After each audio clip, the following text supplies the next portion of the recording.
Hello and a very warm welcome to Grow English Mastery. My name is Scarlett, and I am so glad you have chosen to join me today for our English lesson. I hope you are feeling well, curious, and ready to expand your understanding of the world through English. Our goal here is always to learn together in a way that is clear, encouraging, and interesting. Today, we are going to explore a topic that you often see in the headlines, an international news event. Sometimes, when a major event happens between two countries, it can feel like just a story about those two nations. But in our modern, interconnected world, one single event can create ripples that spread across the entire globe. Different countries, different leaders, and different organizations all watch, listen, and then share their unique perspectives. Understanding these different reactions is a key skill for understanding global news. We will be looking at a real news story concerning a military action by the United States against Iran. We will examine how various countries and world leaders reacted to this serious event. The language of the news can often feel fast, formal, and difficult. But today, we will break it down together. We will make it simple and accessible, so you can build your confidence. So, what are our learning goals for this session? First, we will understand the main points of a complex news story, identifying who did what and how different countries responded. Second, we will learn 10 essential vocabulary words that are crucial for discussing topics like diplomacy, conflict, and international relations.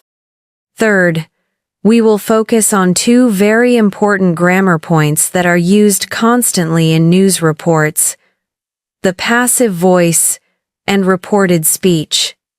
Mastering these will truly unlock your ability to understand the news.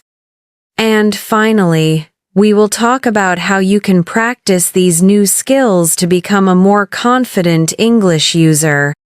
This lesson is important because being able to follow world events in English opens up a new level of understanding.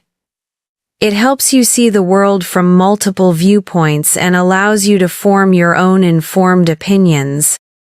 It may seem like a challenge, but I promise that by the end of our lesson, you will feel more capable and knowledgeable.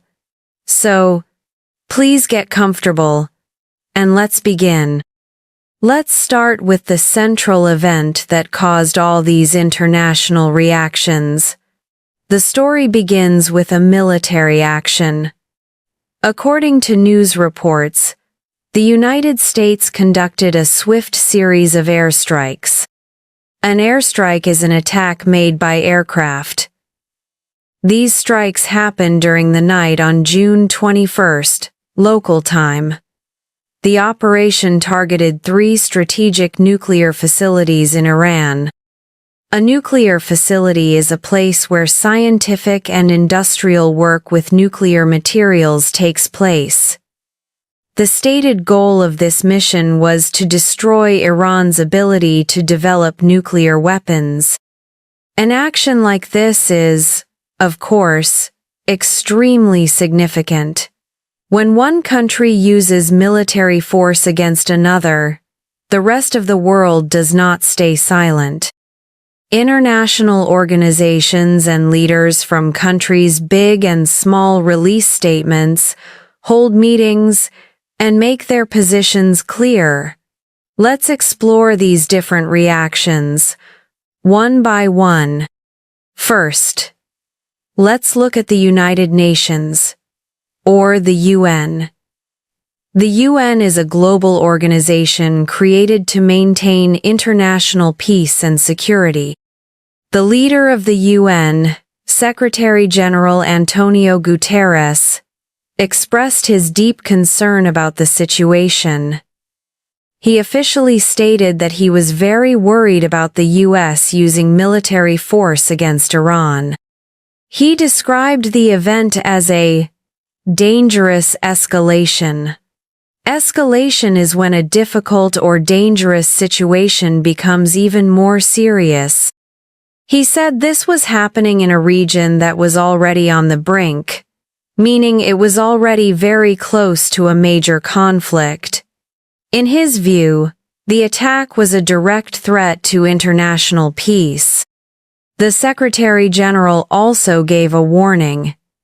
He said there was a growing risk that this conflict could quickly spiral out of control. This means it could grow bigger and bigger very fast, with what he called catastrophic consequences for everyone in the region and, indeed, the world. Catastrophic means causing a huge amount of damage and suffering.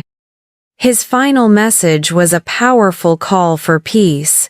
He urged all countries to de-escalate, which means to reduce the intensity of the conflict.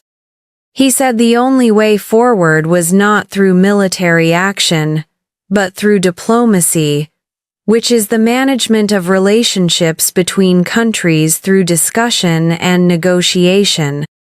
Next, let's travel to Latin America, where several countries voiced strong opinions. The president of Cuba, Miguel Díaz-Canel, strongly condemned the bombing.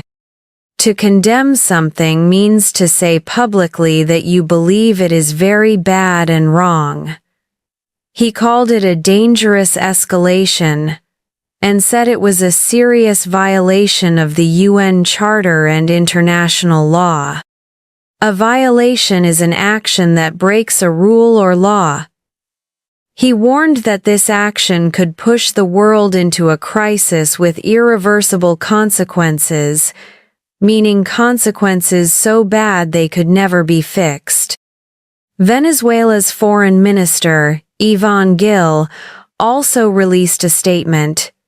He used the term act of aggression to describe the U.S. military action.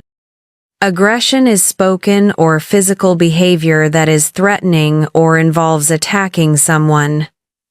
The statement said that Venezuela condemned the bombing and demanded that all hostile actions stop immediately. Interestingly, Venezuela's statement also claimed that the attack was carried out at the request of Israel. Other leaders in the region shared similar feelings. The president of Chile, Gabriel Boric, also condemned the attack and emphasized that the world needs peace. The Foreign Ministry of Colombia called for all sides to start negotiations again, saying it was the only responsible and long-lasting way to solve the crisis. And Mexico's foreign ministry stated that the top priority must be to restore peaceful coexistence in the region. Now, let's go to the other side of the world, to Oceania. The Foreign Minister of New Zealand, Winston Peters, said the military action was extremely worrying. He stressed that it was very important to avoid any further escalation. His message was very clear. New Zealand strongly supports efforts that focus on diplomacy. He called for all parties to return to negotiations, saying that diplomacy would provide a much more durable solution than more military action. The government of Australia also made a statement. They started by saying that they believe Iran's nuclear and ballistic missile programs are a threat to international peace. However, they also noted that the U.S. president had said it was a time for peace. The Australian spokesperson described the security situation in the region as very unstable and finished by calling for de-escalation, dialogue, and diplomacy. You can hear that word, diplomacy, again and again. Finally, how did Iran itself react? The Atomic Energy Organization of Iran, or AEOI, criticized the attack. They called it a blatant violation of international law. The word blatant means that something bad is done in an open and unashamed way. The AEOI announced on national television that it was pursuing legal measures to protect Iran's rights. As you can see, one event created a wide spectrum of reactions. Some were expressions of deep worry, while others were strong condemnations. But a common theme in almost all the reactions was a call to avoid more fighting and to pursue peace through diplomacy and discussion. Now, let's build our vocabulary so we can understand these topics better. We will learn 10 essential words from this news story. For each word I will say it, spell it out, provide a simple definition, and give you 2 example sentences to see how it is used. Our first word is concern. Concern is spelled C-O-N-C-E-R-N.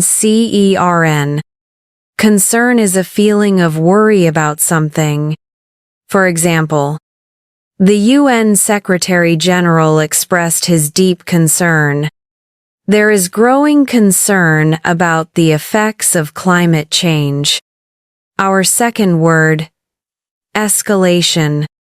Escalation is spelled E-S-C-A-L-A-T-I-O-N. Escalation is the process of a situation becoming much more serious or intense. For example, he called the attack a dangerous escalation. Both sides are trying to prevent an escalation of the war.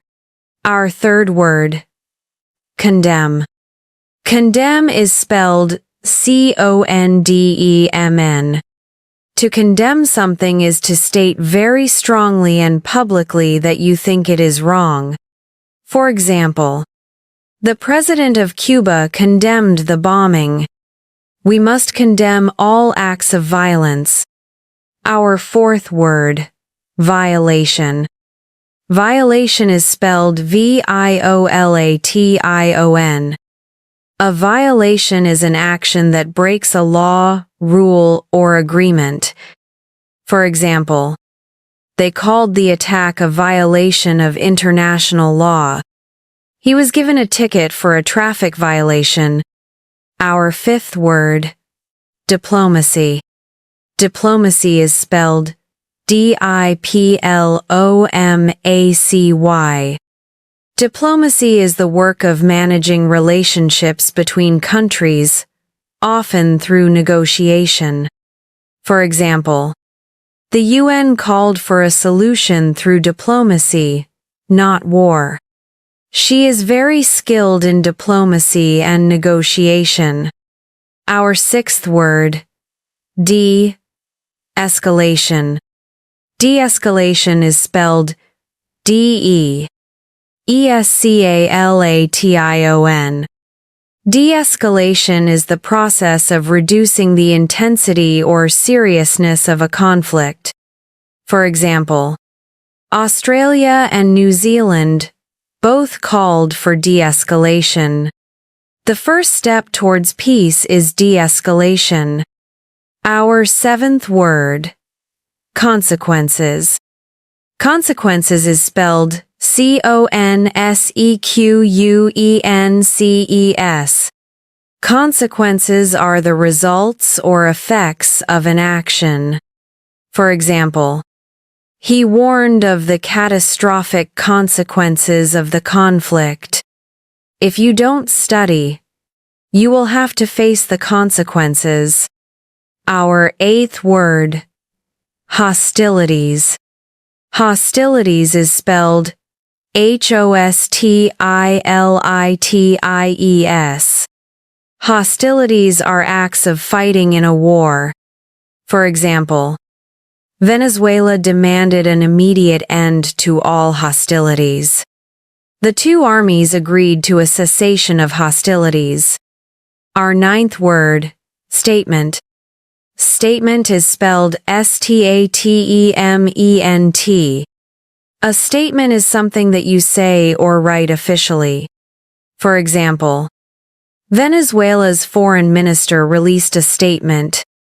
The company will issue a statement about the situation tomorrow. And our 10th word, negotiation. Negotiation is spelled negotiation.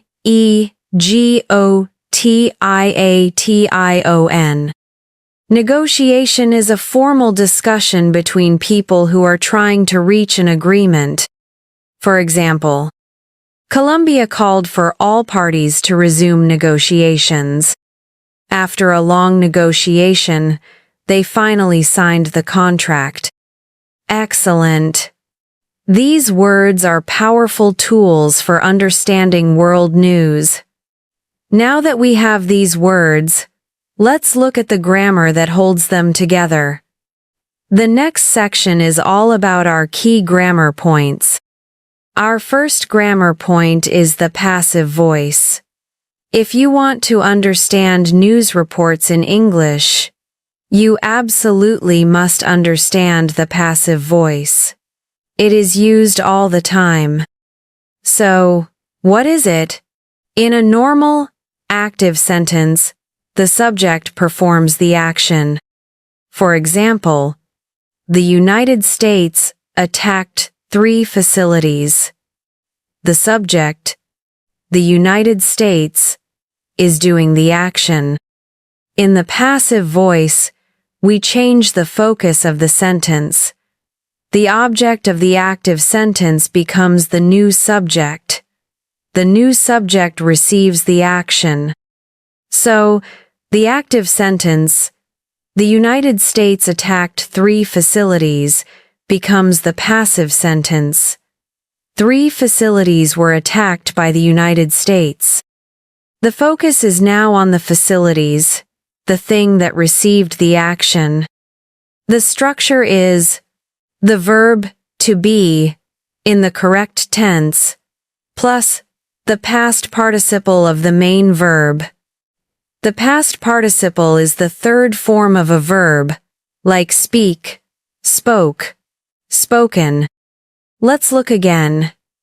3 facilities were attacked.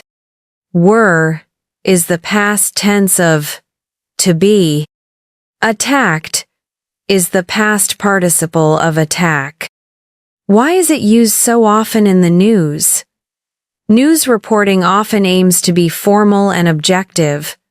The passive voice helps to put the focus on the event itself, rather than on the person or group who performed the action. Sometimes, who did the action is less important than what happened. For example, a statement was released. The important thing is the statement, not necessarily who released it at that moment. Let's practice with more examples from our story. Active. The president of Cuba condemned the bombing. Passive. The bombing was condemned by the president of Cuba. Active. The AEOI criticized the attack. Passive. The attack was criticized by the AEOI. Active. The news reports described the event. Passive. The event was described in the news reports. Notice that sometimes we leave out the by phrase if it's obvious, not important, or unknown. For example, it's very natural to just say, 3 facilities were targeted. We know from the context who did the targeting. Let's try one more. Active. The leaders will discuss the problem. The passive form would be, the problem will be discussed by the leaders. Or simply, the problem will be discussed. This shows it works in the future tense as well. Recognizing the passive voice will dramatically improve your reading and listening comprehension. When you see it, you will know that the subject of the sentence is the receiver of the action, not the doer. Our second key grammar point is reported speech, also known as indirect speech. This is another essential skill for understanding the news, because news is all about reporting what other people, politicians, leaders, and officials have said. Reported speech is when we tell someone what another person said, but we don't use their exact words in quotation marks. For example, direct speech. The Secretary General said, "I am deeply concerned." Reported speech. The Secretary General said that he was deeply concerned. What changed? First, the pronoun changed from I to he. Second, and this is the most important rule, the verb tense often takes one step back into the past. In the example, the present tense am becomes the past tense was. This is called backshifting. Let's look at the common tense changes. Present simple, I work, becomes past simple. He said that he worked. Present continuous, I am working, becomes past continuous. He said that he was working. Past simple, I worked, becomes past perfect. He said that he had worked. Present perfect, I have worked, becomes past perfect. He said that he had worked. Will, I will work, becomes would. He said that he would work. Let's apply this to our news story, which is full of statements. Direct speech from Cuba's president. This action violates international law. Let's report this. The verb violates is in the present simple. It becomes past simple. Violated. Reported speech. Cuba's president said that the action violated international law. Direct speech from New Zealand's foreign minister. Diplomacy will bring a long-term solution. Let's report this. The verb will bring becomes would bring. Reported speech. He stated that diplomacy would bring a long-term solution. Direct speech from the UN Secretary General.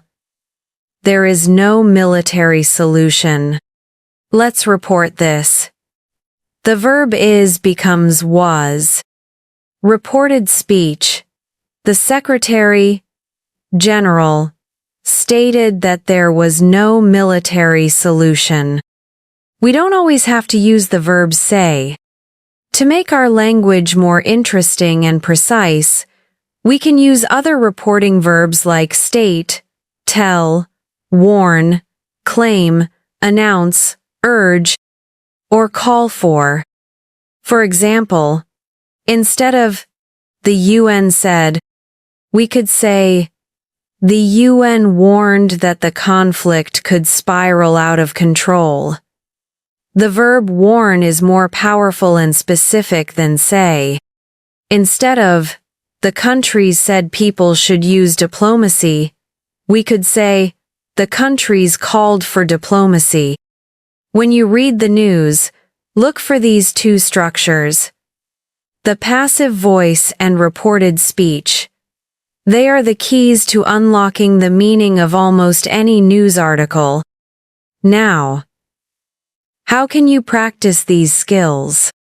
For your listening, find short news reports on websites for English learners. Listen once to understand the main idea, then listen again with the transcript, and try to spot every example of the passive voice and reported speech. For reading, do the same with a short news article. Use a highlighter pen. Highlight passive verbs in one color and reported speech in another. This active approach trains your brain. For your speaking, find a partner. Read a short news story and then try to summarize it for your partner. When you do, make sure to use phrases like, "The article said that," or "The leader stated that." This is direct practice of reported speech. For writing, write a short summary of a news event you are interested in. In your paragraph, challenge yourself to use at least one passive voice sentence and one reported speech sentence. To finish, I want to share a short, inspirational story that connects to our theme of conflict and diplomacy. It's the story of the Christmas truce of 1914. During the First World War, the fighting was brutal. Millions of soldiers were living in cold, wet trenches. On one side were the German soldiers, and on the other were the British and French.